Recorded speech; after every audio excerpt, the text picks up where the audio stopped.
आज की सेशन में हम इसी से संबंधित एक कहानी पढ़ने वाले हैं। जी हाँ, और ये कहानी है 10th स्टैंडर्ड की, द नेकलेस, जिसके राइटर हैं गाय द मापाजांट। जन्म जो हुआ था 1850 में हुआ था, 1850, और उनकी मृत्यु जो हुई थी 1893 यानी 1893 में हुई थी।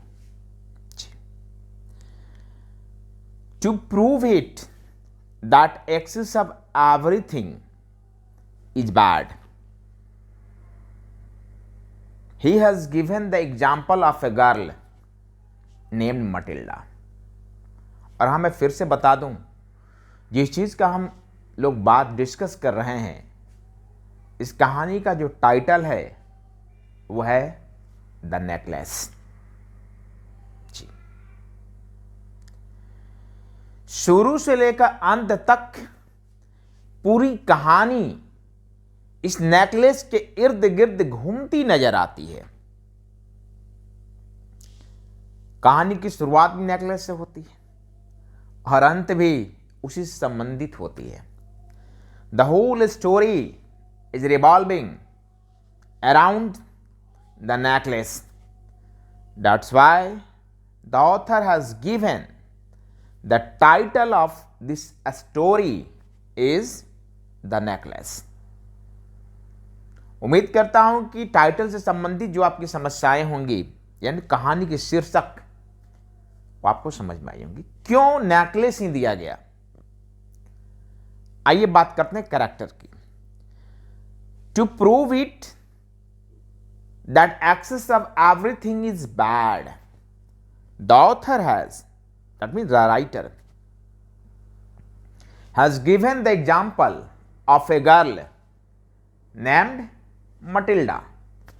इसको साबित करने के लिए कि जरूरत से ज्यादा किसी भी चीज की चाहत जी का जंजाल बन जाती है।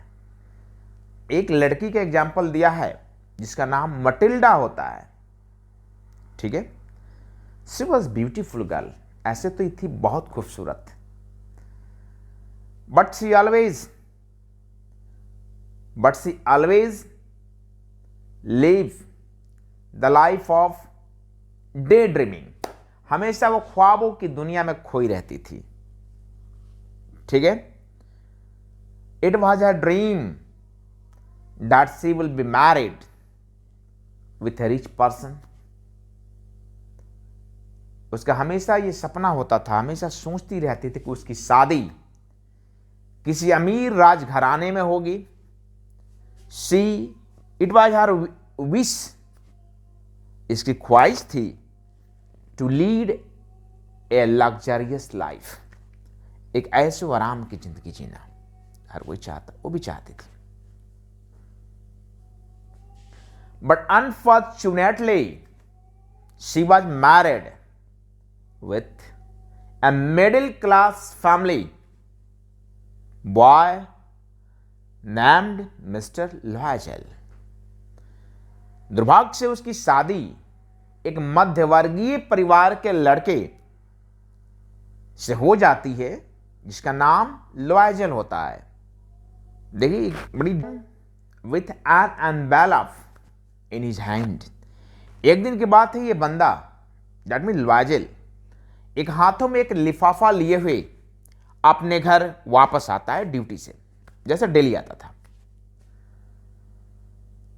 he called Matilda and Mrs. Loisel.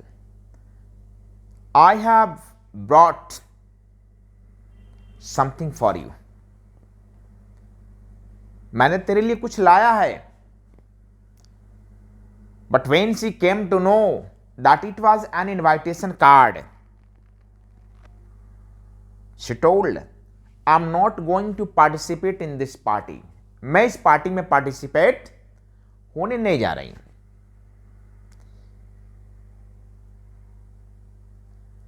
Okay. Then her husband, that means Mr. Loisel, asked the reason. Matilda described that she had neither good clothes nor ornaments. ना उसके पास अच्छे कपड़े हैं. I will look like not more than a beggar in the party, ball party. Matilda बोलती है कि मैं उस अमीरों की पार्टी में एक भिखारन से ज्यादा मैं कुछ न दिखूंगी. That's why I have decided not to attend the party. Mr. Loisel gave her many proposals, natural flowers, so many things. But at last she realized about Mrs. Forrester, who was the friend of Matilda. अंत में लॉयजेल को Mrs forester का ख्याल आता है, जो उसकी पत्नी की मित्र थी. And advise her to borrow some ornaments from her. और सलाह देता कि जाओ अपने मित्र से कुछ गहने आप उधार ले लो. ठीक है. मटिल्डा वेंट टू हर, उसके पास जाती है. डिस्क्राइब ऑल हर प्रॉब्लम्स, सारी समस्याओं को बता देती है. Mrs Forrester brought a box of ornaments, एक गहनों का एक बॉक्स लाकर उसे दे देती है, प्लास्टिक के डब्बे में जैसे लोग घर पे रखता है, आपने देखा होगा. Selected a diamond necklace and attend the party. Party अटेंड करती है. She was the most beautiful guest in that party. वो पार्टी की सबसे खूबसूरत अतिथि थी. And everyone was trying to introduce himself to her. और हर किसी purchased. Its cost was 36,000 francs. 36,000 franc था. His father had left 18,000 and he had to take rest of 18,000 from the market at high interest. उसके पिताजी 18,000 Franks छोड़ के गए थे, यानी पिताजी से मिला था, और 18,000 फ्रैंक यानी 18,000 रुपये बाजार से ऊंची दर पे, ऊंची ब्याज पे लेना पड़ता है. And they return that necklace. As time pass, समय गुजरता है. One day Matilda was in the park. Park को जाती है. अब बीच में क्या क्या होता है आपको बता देते हैं थोड़े से शब्दों में. कि लॉयजेल को ओवरनाइट ड्यूटी करना पड़ता है. फ्लैट बिक जाता है. मटिल्डा को अब जाकर पब्लिक टैप से, नलके से पानी दोनों हाथ में बाल्टी भर के हाथ से लेकर आना पड़ता है. और कर्ज चुकाने में 10 साल लग जाते हैं. ठीक है.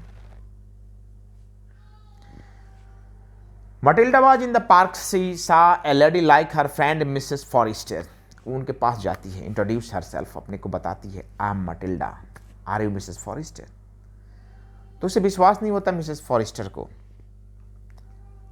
Then she asks reason what had happened to. क्या हुआ तुम्हें. तो मटिल्डा बताती है. Matilda replied it is all due to you. ये सब तुम्हारी वजह से हुआ है. Mrs Forrester was surprised when she came to know that she was blaming. Matilda told her, do you realise that you had given me a diamond necklace, but Mrs Forrester told you have return that necklace. तूने तो उसको वापस कर दिया था. Then Matilda started to laugh. That was not the real necklace. We had replaced it. Its cost was 36,000 francs. बोलते नहीं, वो नहीं था, ओरिजिनल नहीं था, हमने तो उसे गुम कर दिया था और हमने उसको दूसरा आपको दिया खरीद कर, जिसकी कीमत 36,000 फ्रैंक थी. Then Mrs. Forrester was shocked and told her, oh, its cost was only 500 francs. उसकी कीमत मात्र 500 रुपये थी, 500 फ्रैंक थी. सवाल ये उठता है कि क्या समय रहते अगर मटिल्डा ने मिसेस फॉरेस्टर को बता दिया होता कि नेकलेस गुम हो चुका है, तो क्या 10 साल दुखों में गुजर जाते. या अब बताने से क्या जो दिन दुख, कष्ट, क्लेश में जो बीते 10 साल, क्या वापस आ सकते हैं? तो कौन है इसके लिए जिम्मेदार? मिसेस फॉरेस्टर, मटिल्डा या लॉयजल? जानते हैं इसको अगले वीडियो में। आज के सेशन में इतना ही। तब तक बने रहिए चैनल के साथ। जय हिंद।